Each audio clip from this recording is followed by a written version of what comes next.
Hello everyone, வாழ்க வளமுடன். அனைவருக்கும் வணக்கம். Welcome back to my channel. இன்றைக்கி நம்ம என்ன பார்க்க போகிறோம் அப்படின்னா, தையல் மிஷினோட ரெகுலேட்டர் வந்து ரிப்பேர் ஆகிடுச்சு அப்படின்னா அது எப்படி சரி பண்ணுறது அப்படின்னு சொல்லிட்டு பார்க்க போகிறோம். ஸோ வாங்க வீடியோக்குள்ளே போகலாம்.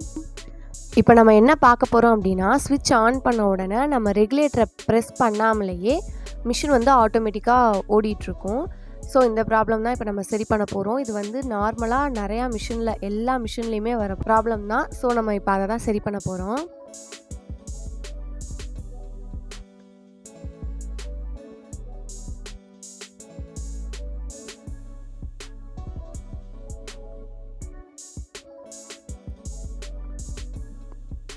நான் உங்களுக்கு வந்து இப்போ மேலே வச்சு ப்ரெஸ் பண்ணி காட்டுறேன். நல்லா பாருங்கள், ஆன் பண்ண உடனே மிஷின் வந்து ஓடுது. மிஷினோட ஊசியை பார்த்தீங்கன்னா உங்களுக்கு தெரியும். நான் வந்து ப்ரெஸ் பண்ணலை, பட் ஆனால் மிஷின் வந்து ஓடிட்டுருக்கு. பார்த்தீங்களா? ஸோ இதை தான் நம்ம இப்போ சரி பண்ண போகிறோம். நம்ம வந்து ஸ்டாப் பண்ணாலும், பெடலை வந்து ப்ரெஸ் பண்ணுறத ஸ்டாப் பண்ணாலும் மிஷின் நிற்கலை. இந்த ப்ராப்ளம் வந்து நிறையா பேருக்கு வீட்டிலையே மிஷின் போட்டு தைக்கிறவங்களுக்குலாம் வரும். ஸோ தெரிஞ்சுக்கோங்க, நீங்களே வீட்டில் வந்து சரி பண்ணிக்கலாம். ஃபஸ்ட்டு வந்து கவரை ரிமூவ் பண்ணிவிடுவோம். இப்போ நான் உங்களுக்கு ரிமூவ் பண்ணிவிட்டு உள்ளே வந்து என்ன ப்ராப்ளம் அப்படின்னு சொல்லிட்டு காட்டுறேன்.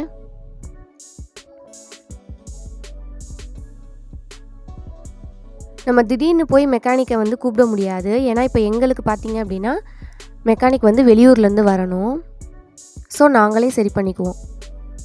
இப்போ பார்த்தீங்க அப்படின்னா நம்ம பெடலை வந்து ப்ரெஸ் பண்ணும்போது கார்னரில் நான் ஹைலைட் பண்ணி காமிச்சிருக்கேன் பாருங்கள், லெஃப்ட் சைடு. அந்த தகடு வந்து போயிட்டு ரிவர்ஸில் வரணும், ப்ரெஸ் ஆகிட்டு ரிவர்ஸில் வரணும். அதாவது உள்ளே ஒரு தகடு ஒட்டிகிட்ருக்கு, அது வந்து மூணாவதாக ஒரு தகடு ஒட்டிகிட்ருக்கு. அது ரிவர்ஸில் வராதனால தான் அந்த பிரச்சனை. ஸோ இப்போ நம்ம அதை மாற்ற போகிறோம். இந்த தகடு யூஸ் பண்ணி தான் மாற்ற போகிறோம். இந்த மாதிரி ஸ்பேர்லாம் வச்சுக்கோங்க, அவசரத்தில் நமக்கு வந்து யூஸ் ஆகும். ஃபஸ்ட் வந்து இந்த மாதிரி 2 நட்டு இருக்கும், அதை கலட்டிட்டு அந்த ஃபால்ட் ஆச்சு இல்லையா, அந்த தகடை வெளியே எடுக்கணும். அதுக்கு பதிலாக புதுசு வைக்க போகிறோம், அவ்வளோதான். இந்த மாதிரி சின்ன நட்டெல்லாம் கலட்டும் போது மேக்னெட் யூஸ் பண்ணிக்கோங்க, நட்டு வந்து மிஸ் ஆகாது. இது வந்து ஒரு சின்ன டிப்ஸு. எவ்வளோ நட்டுனாலுமே மிஸ் ஆகாது நம்ம வந்து இந்த மாதிரி வேலை பார்க்கும்போது. ஸோ மேக்னெட் யூஸ் பண்ணிக்கோங்க. இப்போ வந்து அப்பா எடுத்து காட்டுவாங்க அந்த தகடை, பாருங்கள், அது வந்து தேஞ்சு போய் ஹோல் ஆகிருக்கு. ஸோ அதான் ப்ராப்ளம். இப்போ வந்து இதை தான் நம்ம மாற்ற போகிறோம். நான் ஃபஸ்ட்டு காமிச்சேன் இல்லையா புதுசாக ஸ்பேர் தகடு, அதை தான் நம்ம இப்போ எடுத்திருக்கோம். அதை வந்து இந்த தகடு ஹைட்டுக்கு நம்ம கட் பண்ணிக்கிறோம். ஏன் அப்படின்னா எல்லா ரெகுலேட்டர்லேயுமே தகடு வந்து ஒரே சைஸில் வராது. ஸோ நம்ம மாற்றிக்கணும். இப்போ வந்து கிரைண்ட் பண்ணுறாங்க, ஏன் அப்படின்னா அதான் ரீசன். எல்லா தகடுமே ஒரே சைஸில் இருக்காது, மாறுபடும். நமக்கு வேண்டிய சைஸ்க்கு நம்ம எடுத்துக்கிட்டு கட் பண்ணிவிட்டு கிரைண்ட் பண்ணிக்கணும்.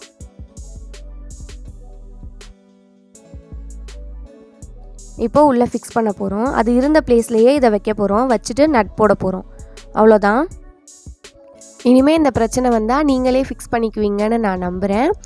இந்த வீடியோ உங்களுக்கு யூஸ்ஃபுல்லாக இருந்துச்சு அப்படின்னா நீங்கள் கமெண்ட் பண்ணுங்கள், லைக் பண்ணுங்கள். நம்ம சேனலை இப்போ தான் நீங்கள் ஃபஸ்ட் டைம் பார்க்குறீங்க அப்படின்னா மறக்காமல் சப்ஸ்கிரைப் பண்ணுங்கள்.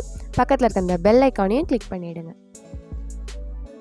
இப்போ பார்த்தீங்கன்னா மாட்டிட்டாங்க, டைட் பண்ணிவிட்டு இப்போ அது ஃபங்க்ஷன் ஆகிறத நான் உங்களுக்கு காட்டுறேன்.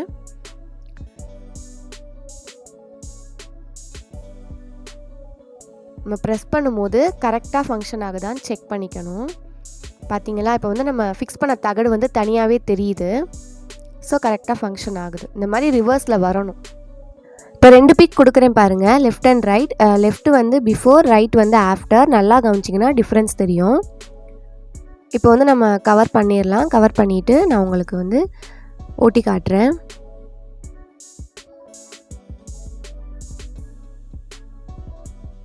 இப்போ அப்பா வந்து ப்ரெஸ் பண்ணுவாங்க பாருங்கள், கரெக்டாக ஃபங்க்ஷன் ஆகும். நம்ம ப்ரெஸ் பண்ணால் மட்டும்தான் வந்து மிஷின் ஓடுது, நல்லா கவனிச்சிங்கன்னா தெரியும். விட்டோன்னா நின்றும். இப்போ வந்து அடுத்து ஒரு சின்ன டிப்ஸ் கொடுக்குறேன். ரெகுலேட்டர் வந்து இந்த மாதிரி பிளாஸ்டிக் கவர் போட்டு யூஸ் பண்ணிங்க அப்படின்னா கூடுதல் சேஃப்டி, எர்த்தடிக்காது. ஸோ இந்த மாதிரி யூஸ் பண்ணுங்கள். இப்போ வந்து நம்ம அடுத்து பார்க்க போகிறது பாபின் சுற்றுறது. இது வந்து இந்த மிஷினில் கிடையாது, இது நாங்களாக அட்டாச் பண்ணது. நார்மலாக சின்ன தையல் மிஷின்லலாம் வந்து கொடுத்துருப்பாங்க, அதை எடுத்து இந்த மாதிரி நாங்கள் வெல்டிங் வச்சு அட்டாச் பண்ணிட்டோம். இப்படி இருக்கும்போது இது வந்து இன்னும் ஈஸியாக இருக்கும். மிஷின்லேயே நம்ம வந்து பாபின் சுற்றிக்கலாம். ஸோ நீங்களும் ட்ரை பண்ணி பாருங்கள்.